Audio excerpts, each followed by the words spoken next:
किसी भारतीय को अगर अमेरिका में नौकरी करनी है अपनी योग्यता के आधार पे, अपने कौशल के आधार पे, तो उसको 88 लाख रुपए देने पड़े। जो भारतीय हैं उनका व्यापार, उनका रोजगार, उनका सब कुछ जो अमेरिका में चल रहा है उसको तहस नहस और बर्बाद करने का ये फरमान है।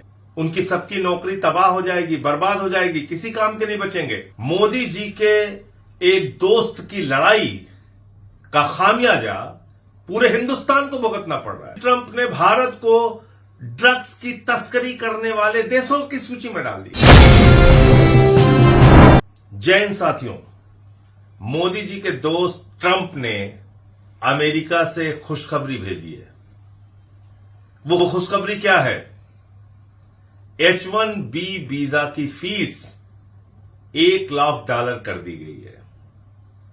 $1 लाख यानी कि 88 लाख रुपए अगर भारतीय मुद्रा में अगर आप उसको देखेंगे, तो अब किसी भारतीय को अगर अमेरिका में नौकरी करनी है अपनी योग्यता के आधार पे, अपने कौशल के आधार पे, तो उसको 88 लाख रुपए देने पड़ेंगे।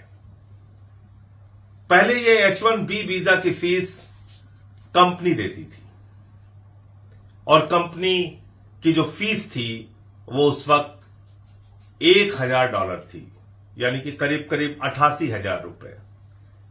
अब उसको $1 लाख कर दिया ट्रंप ने। मोदी जी के दोस्त ने उसको बढ़ा के $1 लाख कर दिया, यानी कि 88 लाख रुपए देने होंगे।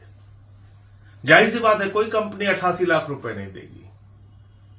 और शायद जो मेरी जानकारी है उन्होंने शर्त लगाई कि अगर कंपनी पैसा देगी, जिस नौजवान को नौकरी करनी है उसको देना है, फिर तो वो 88 लाख देगा, लेकिन अगर जिस कंपनी को पैसा देना है तो वो 2 गुना पैसा देगा। तो आप समझ सकते हैं कि जो भारतीय हैं उनका व्यापार, उनका रोजगार, उनका सब कुछ जो अमेरिका में चल रहा है उसको तहस नहस और बर्बाद करने का ये फरमान है। और ये फरमान क्यों है? मोदी जी के एक दोस्त की लड़ाई का खामियाजा पूरे हिंदुस्तान को भुगतना पड़ रहा है। याद कीजिए, ये वही ट्रंप है जिसको जिताने के लिए मोदी जी के भक्त नारे लगा रहे थे, पूजा कर रहे थे, अर्चना कर रहे थे, गोदी मीडिया वाह वाह कर रहा था। मैंने संसद के अंदर जब हमारे भारतीयों को बेड़ियों में बांध के अमृतसर उतारा गया, मैंने ये मुद्दा जब सदन में उठाया, संसद में, वो वीडियो उठा के देखिएगा, हंस रहे थे बीजेपी के लोग, ठहाके लगा के हंस रहे थे। यानी कि भारतीयों के अपमान पे, उनको बेड़ियों में बांध के लाने पर यह मुद्दा जब मैंने भारत सरकार के सामने देश की संसद में उठाया तो हंस रहे थे लोग, मजे ले रहे थे। ठीक है, बेड़ियों में बांध के आ रहे हैं, अपमान हो रहा है तो होने दो। अभी मोदी जी को जन्मदिन पे बधाई दिया ट्रंप ने। दूसरे दिन उसी ट्रंप ने भारत को ड्रग्स की तस्करी करने वाले देशों की सूची में डाल दिया। यानी कि वो एक ड्रग्स की तस्करी करने वाले देश के प्रधानमंत्री को बधाई दे रहा था। और हमारे प्रधानमंत्री बेचारे एकदम खुशी से झूम उठे।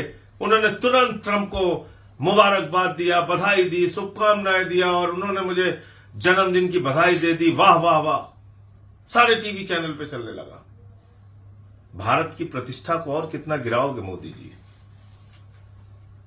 ऑपरेशन सिंदूर के बाद जब हमारे बहनों के माथे के सिंदूर उजाड़े गए थे, उस वक्त भारत की बहादुर सेना पाकिस्तान से लड़ रही थी।